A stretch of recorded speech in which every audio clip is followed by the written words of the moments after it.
It's said that it takes half your life before you discover that life is a do-it-yourself project. Ed and I have realized in building our home that many projects are do-it-yourself, and this is no exception. This is our second dry pour cement project, working on the right side. Ella and Ed are ready to start the project. It's 3.5 by an 8-foot porch, and here we go. We start by filling the porch with gravel up to where there's only 4 inches left to top off with the cement. Here Ella had her shovel license taken away temporarily.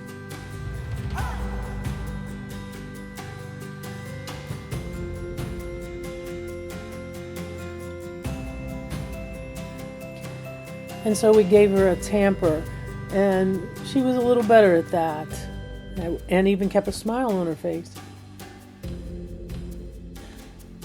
And here is definitely the hardest part of this project, lifting these 80-pound bags of Quikrete cement. Took 13 bags of Quikrete and 1 bag of Portland cement.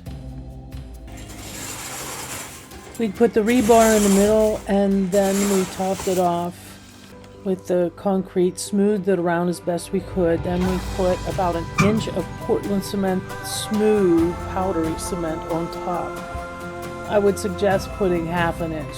This is very dusty material and a little bit challenging to work with.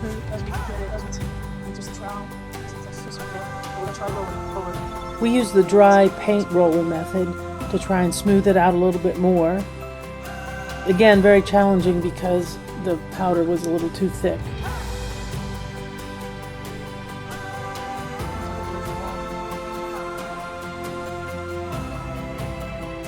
And here Ed's putting the first stamp in. It's the cobblestone Roman fan stamp to match our other porch. And there's a close-up of it. Do you ever get the feeling somebody's watching you? And there it was, in the window. The first stamp we put in, though, didn't quite like it, so we were able to brush it out. And then we continued on and put all the stamps in. In the corners, instead of mushing the stamp up against, I just drew it in.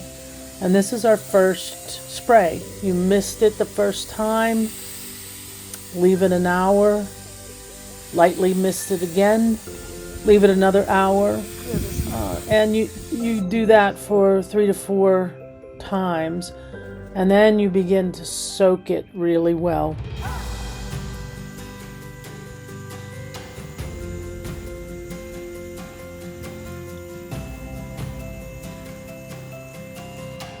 And here's what it looks like in the morning. It's still not dry, and we will let it cure for a couple days before we take the form off. After we color and seal the cement, it will look just like a front porch that we did a couple weeks ago. But here's a quick view of what was going on inside the house while we were working outside. Thanks so much for taking the time to watch our video. We hope you enjoyed. See you next time.